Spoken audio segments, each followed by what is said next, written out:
Seorang gadis berusia 16 tahun di Kabupaten Siak, Riau tewas dibunuh mantan pacarnya.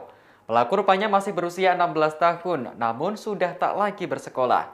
Sebelum membunuh korban, pelaku sempat merudak paksa gadis Malang tersebut. Hai guys, terima kasih telah klik video ini. Semoga sobat-sobat sekalian dan keluarga dalam keadaan sehat selalu tentunya.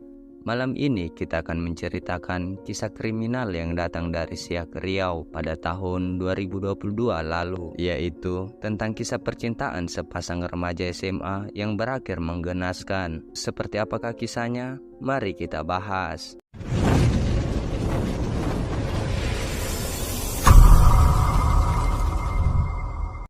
Cerita ini bermula dengan sepasang kekasih yang tinggal di sebuah daerah, tepatnya di Kampung Palu, Kecamatan Mapura, Siak, Riau.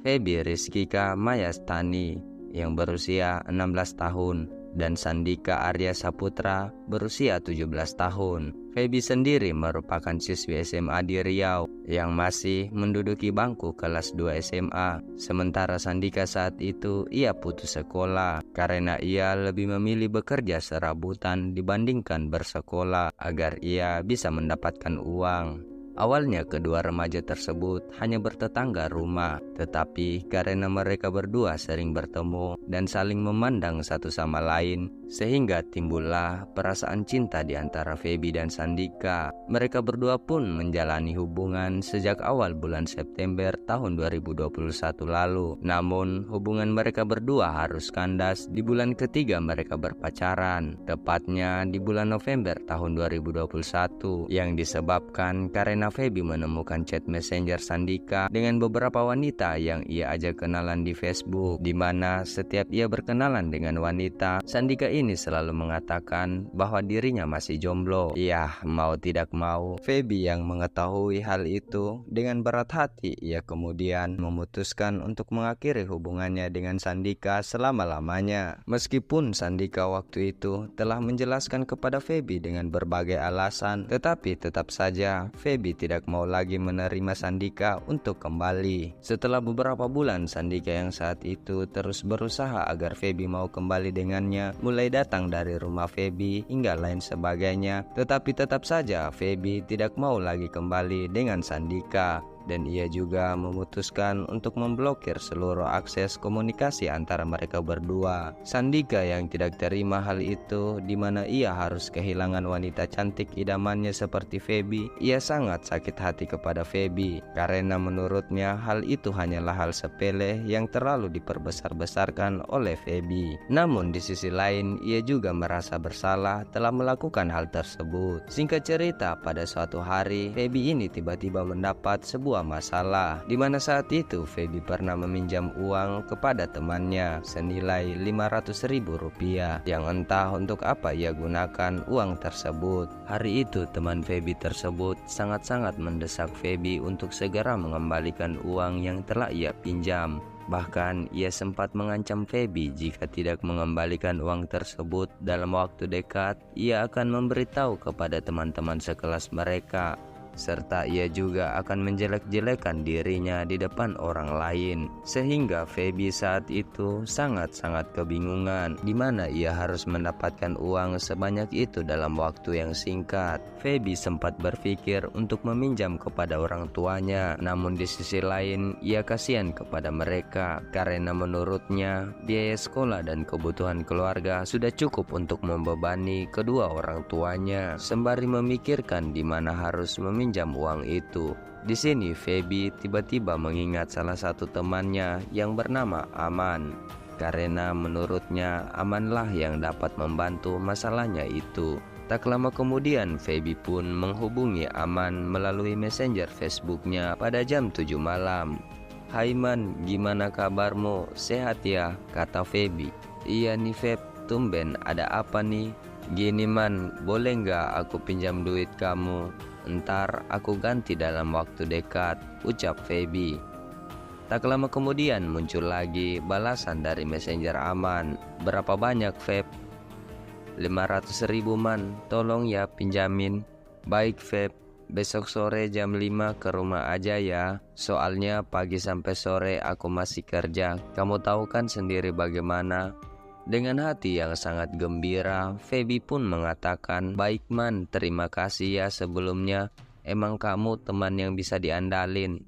Namun sayang sekali, ternyata saat itu yang balas pesan Facebook Messenger Feby bukan Aman, melainkan mantannya yaitu Sandika. Jadi sobat, Aman dan Andika ini merupakan teman baik dan juga mereka berdua berdekatan rumah. Dan kebetulan malam itu Sandika sedang bersama Aman di rumahnya. Aman di waktu itu sengaja memberikan handphonenya kepada Sandika agar ia membalas pesan Feby dengan tujuan agar Sandika ini bisa kembali kepada Feby. Tetapi ternyata justru Sandika memiliki rencana jahat yang telah ia persiapkan saat sedang membalas pesan Feby di malam itu.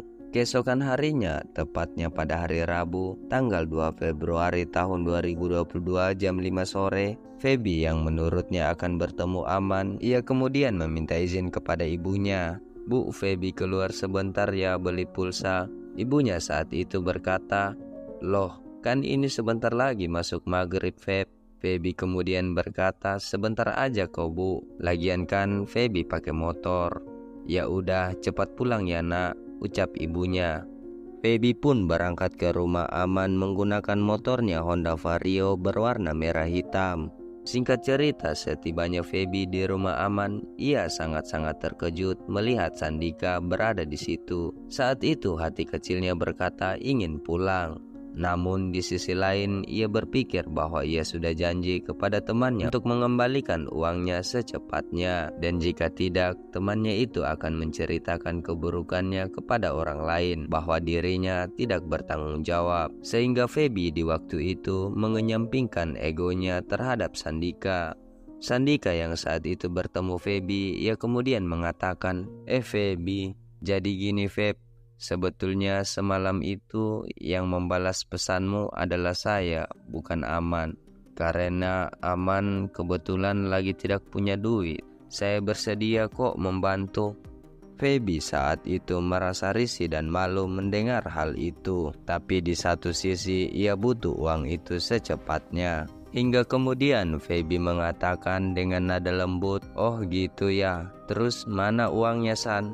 "Uang itu ada sama ibu aku, Feb, di pondok kebun sawit. Aku sudah menyampaikan kepada ibu jika kamu mau pinjam uang, dan ibuku bersedia untuk meminjamkannya. Tapi ibuku meminta agar kamu langsung bertemu dia, biar ia percaya kalau aku tidak bohong." Feby kemudian berkata, "Lah terus, kita bareng aja ke sana, Feb, biar ibuku percaya." Feby yang tidak punya pilihan lain di waktu itu, ia kemudian memutuskan untuk mengikuti Sandika.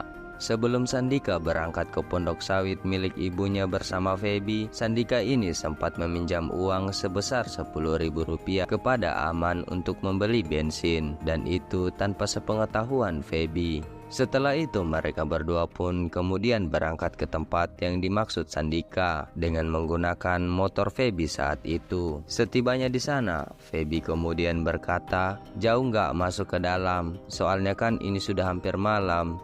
"Enggak kok, hanya 50 meter. Kamu duluan aja, nanti aku tunjukin jalannya," kata Sandika. Karena tidak berpikir yang aneh-aneh saat itu, Feby pun menuruti permintaan Sandika.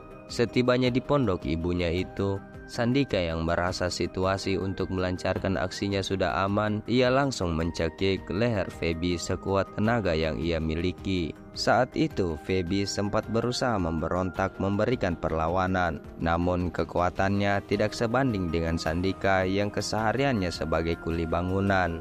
Hingga saat itu Feby terjatuh pingsan dan tidak berdaya. Sandika yang saat itu telah memastikan Feby tidak sadarkan diri, ia kemudian mengikat kedua tangan Feby dan menutup mulutnya menggunakan kain yang telah ia siapkan. Lalu ia merudah paksa Feby berkali-kali sampai hasratnya anaknya benar-benar tersalurkan. Setelah itu, karena ia merasa takut jika Feby masih hidup dan akan melaporkan kejadian ini kepada polisi, ia pun memutuskan untuk mengakhiri hidup Feby dengan cara mencekik Feby sampai benar-benar tidak bernyawa lagi. Setelah itu, ia kemudian membuat skenario seolah-olah Feby mengakhiri hidupnya sendiri. Sandika mengiris kedua tangan Feby dan menyeretnya keluar sekitar 20 meter dari pondok tersebut, di mana saat itu Feby dalam kondisi tidak menggunakan celana. Setelah itu, Sandika ini pulang meninggalkan Feby, sembari ia membuang celana dalam milik Feby di sebuah parit.